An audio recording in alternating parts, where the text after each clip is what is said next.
எந்த ஒரு சைடு எஃபெக்ட்டும் இல்லாத நேச்சுரல் வேல ப்ரிப்பேர் பண்ணக்கூடிய சூப்பரான ஒரு ஹேர் பேக் பத்தி தான் பார்க்க போறோம். இது ஹேர் டையாவும் யூஸ் பண்ணிக்கலாம். நீங்க பேக் மாதிரி யூஸ் பண்ணிட்டு வரப்போ உங்க ஹேர்ல நல்லாவே ஒரு டிஃபரன்ஸுகள் ஃபீல் பண்ண முடியும். நிறைய பேர்த்துக்கு இந்த ஹேர் டை யூஸ் பண்றதுனாலயே நிறைய கிரே ஹேர்ஸ் வர ஸ்டார்ட் ஆகும். ஹேர் ஃபுல்லாவே கொட்டிட்டு பர்ன்னஸும் ஸ்டார்ட் ஆகும். ஸோ இந்த மாதிரி ப்ராப்ளம் எதுவுமே இல்லாம சூப்பரான ஹேர் க்ரோத்தை கொடுத்து உங்க கிரே ஹேர்ஸையும் கவர் பண்ணக்கூடிய ஒரு பேக் பத்தி தான் பார்க்க போறோம். இதுக்கு ஒரு பாத்திரத்துல தண்ணி ஊத்திட்டு டீ தூள் ஒரு ஸ்பூன் ஆட் பண்ணிட்டு கொஞ்சமா கிராம்பு அண்ட் கருவேப்பிலை எல்லாத்தையும் சேர்த்துக்கலாம். கருவேப்பிலை உங்க கையில ஒரு கைப்பிடி அளவு சேர்த்துக்கோங்க.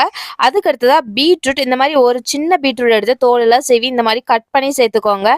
அதுக்கு அடுத்தது கரிஞ்சீரகம். இந்த இன்கிரீடியன்ட் எல்லாமே ஹேர் க்ரோத்துக்கு ஹெல்ப் பண்ணும். உங்களுக்கு சளி பிடிக்கிற ப்ராப்ளமும் இருக்காது. நல்லா ஸ்லோ ஃப்ளேம்லயே 10 மினிட்ஸ் நல்லா கொதிக்க வைங்க. சூடு ஆறுனதுக்கு அப்புறமா இதெல்லாம் ஃபில்டர் பண்ணி எடுத்துக்கலாம். ஃபில்டர் பண்ணதுக்கு அப்புறமா பாக்குறதுக்கு இப்படி தாங்க இருக்கும். இப்ப நம்ம கிட்ட இருக்கக்கூடிய மருதாணி இலை பொடியும் சேர்த்துக்கலாம். உங்க